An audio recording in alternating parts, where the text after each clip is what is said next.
Evening, everyone. I'm Dr. Nitesh Narayen here, Senior Cataract, Cornea and Refractive Surgeon at Envision Eye Care, Amirpet, Hyderabad. Basically, I've done my training at LV Prasad Eye Institute, practicing at my own name and Eye Care. So today I'll be clearing some of the myths which most of my patients uh, talk to me or question me about when they come for cataract surgery. So the commonest question or the first question they ask is, Doctor, when would we know that we have got cataract? So the commonest symptoms which a patient would experience is cloudiness or blurriness of vision. It yourself would realize that what things you were able to see very clearly before, you're finding them a bit fudgy. And there are some patients who find it driving at night very difficult. So these are some of the earliest signs or symptoms of cataract which a patient would experience. Then very next question they would ask is, Doctor, when should we go for surgery? With the current technology which we have nowadays, cataract is the indication for cataract has changed in the last decade or so. I would tell all my patients the decision whether to undergo a cataract surgery is not taken by the doctor, it is taken by the patient nowadays. So, to make you understand simply, suppose normally you have cataract in terms of density, which can be graded from 0 to 100. 0 or 1% is when you have early cataract, and 100% is when you have total cataract. So, for you to understand, suppose a patient who has a cataract up to say 10 or 20% of the cataract. Okay, suppose the patient has difficulty in normal day-to-day activities, then we would operate straight away. Whereas there is another patient who has a cataract to a density of say 40 to 50%, but he doesn't have any difficulty in his normal day-to-day activities. So then we wouldn't advise cataract surgery for these patients, provided like the patient is having diabetes or the patient is having glaucoma, when where you need to treat the back part of the eye. Then you require clarity of vision to treat the back part of the eye. That are the cases where even though the patient doesn't have any difficulty in doing their normal day-to-day activities, we would still advise them to go ahead for cataract surgery. The next question they ask is, Doctor, now then that we have decided to go for cataract surgery, what are the specific precautions we need to take before surgery? And what are the precautions we need to take after surgery? So, with the kind of technology we have nowadays, suppose you have a very cooperative patient, the entire procedure takes 10 to 15 minutes. But before surgery, there are certain conditions you need to pre-fill before you go ahead with cataract surgery. The very important condition is, suppose you are a diabetic patient, it is important that you keep your diabetes under control. And diabetes, initially they would say that the diabetes level, the sugar level should be below 120 or 130. But now, since the technology in doing cataract surgery has improved, we tell our patient random sugar, the guidelines given by our ophthalmic body is any random sugar should be less than 100 before you go ahead with cataract surgery. And suppose you are on any antihypertensive medication, you need to continue that. And suppose your cardiologist has advised you any tablets, there is no harm in continuing those tablets when you undergo this surgery. You can continue those tablets as well. And suppose it is better to discuss with your operating surgeon what all tablets you need to continue or stop before you undergo cataract surgery. And after cataract surgery, the very next day, you can go back to your normal routine activities.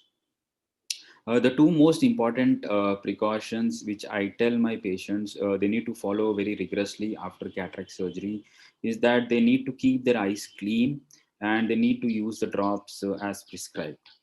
Because the general myth has been that you have undergone a surgery, you shouldn't touch that part of the eye. You shouldn't rub that eye. But all that is not millimeter to 2.8 millimeter incision, which is basically a self-sealing kind of incision. We don't use any stitches, barring any rare situations. So it is a basically self-sealing incisions. And we suppose the patient is very cooperative. I don't give any injections as well. We just put drops. You tell the patients to keep looking towards the light, and 10-15 minutes but the patient needs to be cooperative during the procedure. So the very next day they can go back to your normal routine activities, like suppose someone is going to office, is a teacher, they can go back to the normal routine the very next day. You don't have to take any break at all. The very next day they can go back to work. And suppose someone is doing cooking in their household chores, they can go back to that as well. They can go to the normal routine walk as well. So that is all allowed nowadays. And the second thing is, you need to keep your eyes clean. Like I told you, the general myth is you shouldn't touch that eye. So when you put drops, you have kind of deposits around the eyes, and if you don't clean them, that can be a source of infection post operatively. So it is important that you should clean your eyes. And I tell my patient they can take head bath the very next day as well. So suppose you undergo surgery today, tomorrow they can take a head bath and come for a checkup. Okay, that is another myth which most of my patients keep asking. The second thing is, you need to keep use drops as the doctors has prescribed you. The dosage schedule is also very simple nowadays, and it's very simple. Hardly you require to use 2 to 3 drops for a month maximum post operatively. Another question which most of my patients ask is, doctor, is it required that we should implant a lens inside the eye? Because it is basically a foreign body or a foreign material in the body. So would my body accept that material? Wouldn't I have any complications because of that? This has the material which is used in the lens, which is placed inside the eye, has proven itself in more than 2.5 decades. So it has definitely evolved over time, and the kind of materials which we have nowadays are pretty much safe to implant them inside the eye. Very rare, some patients do develop a kind of reaction post-operatively, but most of the cases uh, resolve and improve over time. And then coming back to what kind of lens do we use after surgery? Basically, I tell my patients it is for you to decide again whether you're okay wearing glasses after surgery, or you don't want to wear glasses after surgery. So suppose you're okay wearing glasses after surgery, then you could go for monofocal lens, where for distance you require a very negligible power, and for reading you obviously require reading glasses as well. So that would be very negligible. Even though you go for monofocal lens, the dependency on glasses, especially for distance vision, goes down very significantly.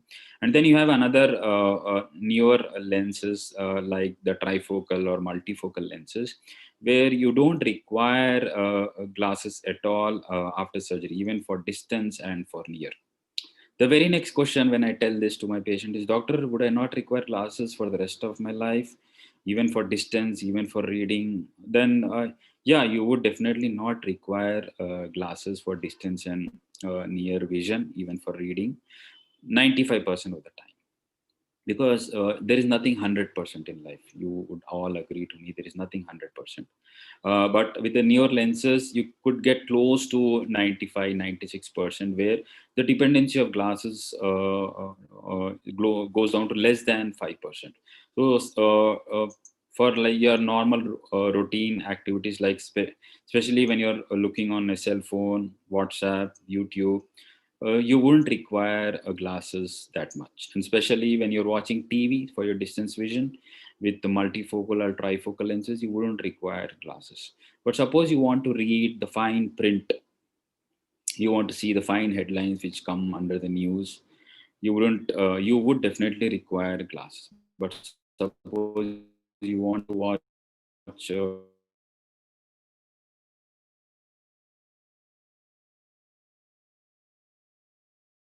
sometimes require glasses. And for near vision, as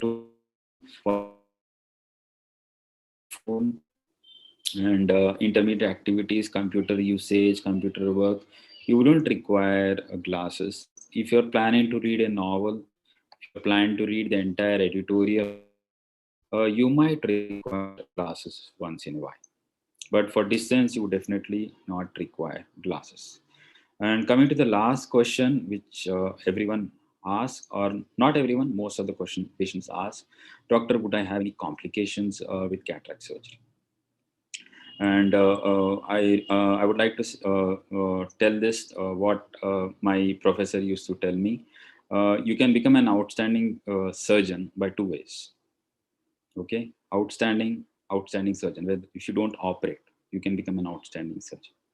So, if someone tells you that you don't have any complications at all in cataract surgery, it is not possible. It is not possible.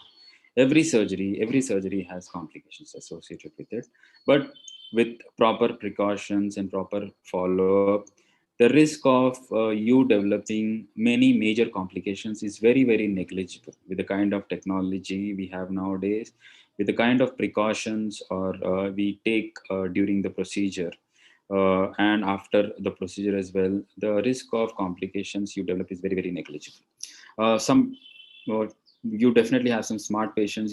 They would ask, doctor, in terms of percentage, what would you tell me of me developing any complications? So I would say the amount of risk you take while crossing a road, that is the amount of risk you would be taking while undergoing a cataract surgery.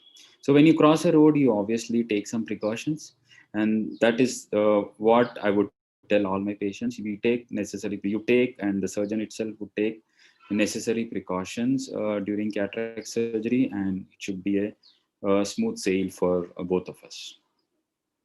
And that's it. And take care. Good wishes from my side. Good day.